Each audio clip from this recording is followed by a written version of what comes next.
I blew out my knee. And Lee Bean comes to the hospital as I'm recovering from my surgery with this big basket of fruit and flowers and my fruit basket friend. And then poof, like a cloud, never heard from Lee Bean again. Today we're gonna tell you a story, and that story starts with this guy. His name's Lee Bean. Lee Bean was a factory owner in Dongguan from the Henan province.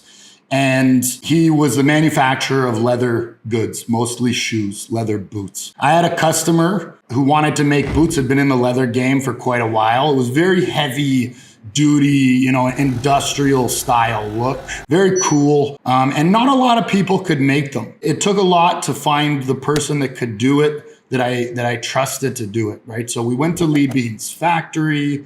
I went in and I met a lot of his employees. I went and walked up and down the production line, visited his factory a bunch of times. And then I blew out my knee. And when I blew out my knee, tore the ligaments for the first time, tore the ligaments in my knee and the meniscus as well. And I had surgery.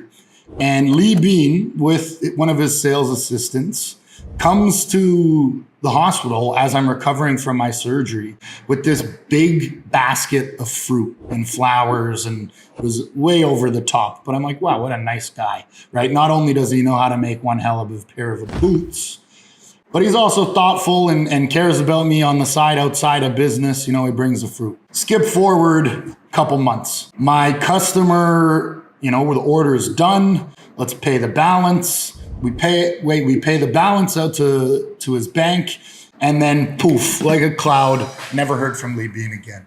I learned a lot in that process, obviously, as well as having my heart broken from my fruit basket friend. But, I learned a lot about what it takes, especially in China, especially early on in a business, what it takes to find partnerships and create partnerships that matter. So what ended up happening is that order was worth about $40,000.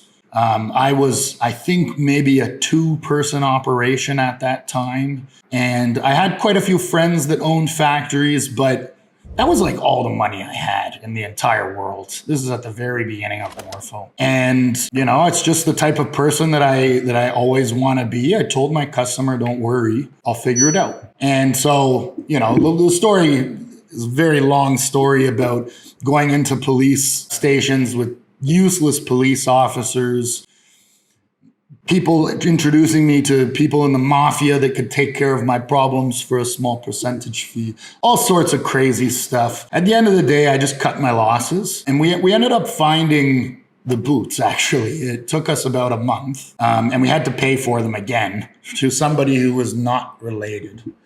Yeah, right. But we got the boots. We got the customer his product, and the silver lining is that customer remains one of my best friends and a great partner in a lot of the business that I do. So long story short, be a good person. Don't be like Lee Bean. But the reason I bring that story up is because the question we get all the time is, what's the best way to pick a supplier in China? No matter what you do, no matter how many times you visit the spot, no matter if you do financial audits, no matter if you do sampling and small runs and scale with them as your order size grows, no matter what, you can always get screwed. And that's not just China, that's anywhere. Right? Business is a dog-eat-dog world.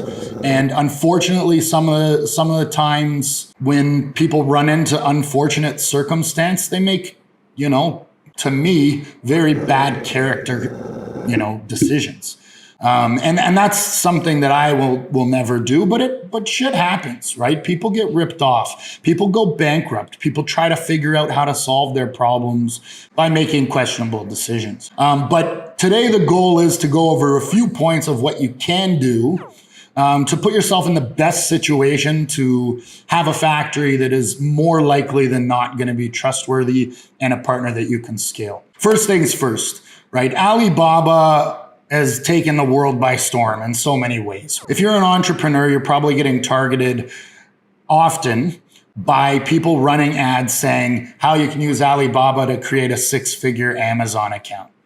So boring. While it's true, while tons of people are finding success with that method, I'm going to assume that you're not making a cup or a placemat or any of those really boring, easy things that people are doing on Amazon, right? I'm going to assume that you have a complex project. And right there, that's when Alibaba shuts down. Alibaba is an aggregate of what's supposed to be all the factories in China. The reality is that most factories don't have English-speaking staff. They don't have the marketing know-how to launch YouTube ads or to get on Alibaba. So what do?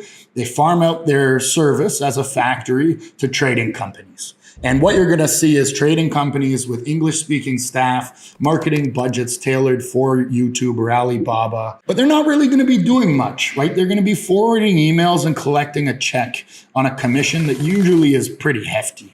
So if you're wanting to do something complex, avoid Alibaba altogether. Anything even remotely complex, Alibaba is just not a good fit, and you're more likely to be stuck and married to a factory that isn't really serving your best wishes, probably not going to end up with the best product, and you're going to end up paying them way too much. No! Next thing, after you get to Alibaba, once you're done with that, what's another thing to consider? I think a lot of the times people look at factory and think bigger, shinier is better. You know, when I first moved here, I'd see commercials from Toyota or Honda or Ford showing these vast manufacturing plants where the cars are manufactured. And I thought when I first got to China that that's what the world here was going to be like.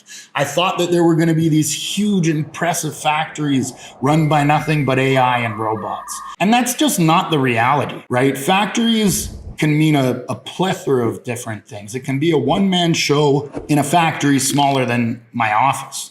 I've seen factories even smaller than our bathroom. And the opposite is also true. You can have these huge factories, right? PCB factories, mold factories. There are very high-tech factories with thousands of employees.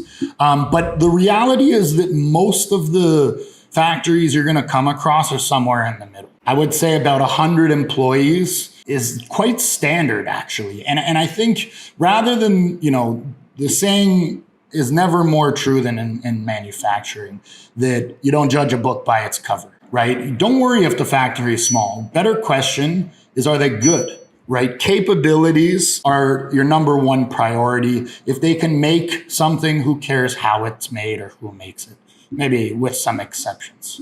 Obviously, you want things to be made in a safe and healthy environment and to support sustainability whenever you can. But for the most part, don't worry about how big the factory is. Make the relationship, engage management at the factory, find out how these people are. How do they communicate? Are they actually a factory or are they a trading company as aforementioned? So make the connections and don't judge the factory by the way it looks. Next up, this is difficult because of the world we live in, but visit the factory, right? Trust them, but verify that they are who they say they are by going there, seeing their facilities, seeing the people that you're going to be working, right? Make more than an relationship with these people. Do the standard tea sessions with the boss. Do the standard spicy Sichuan dinner with KTV and getting drunk on Baijiu with the boss, right? Those things, relationship are king here. Right? That is what businesses are made on. Now, it's obviously a little different because you can't come to China. Certainly you can't as easily as you used to be able to. Hopefully that changes soon and the world reopens up, but for now that can be tough. The next thing is audit the factory. And again, this might be tough if you're not able to go there, but every single factory, as they're entering our supply chain, we audit them. And that's more than just who they say they are. Are they in debt? How much buildings do they own? How many assets do they have? And some of that stuff can be hard to find, but once you have a process, it's actually quite easy. So again, reminding you, meet the people. Do your best to meet the people. And if you can't get a face-to-face meeting, then meet more than just the one contact you have. Talk to their manager, talk to the boss, talk to the management. Number 2, avoid Alibaba at all costs necessary, especially if you have an even remotely complex product. Number 3, don't judge a book by its covers. Whether small or big, that doesn't necessarily mean that the factory will be good or bad. If you do those things, I think you'll be in a much better place to build relationships long-term and to have good business partnerships. Again, there's always going to be the lead beans. There's always going to be people that try to rip you off. But taking a few of these steps can really help you avoid that as much as possible. Hope that helped. Talk soon. Peace.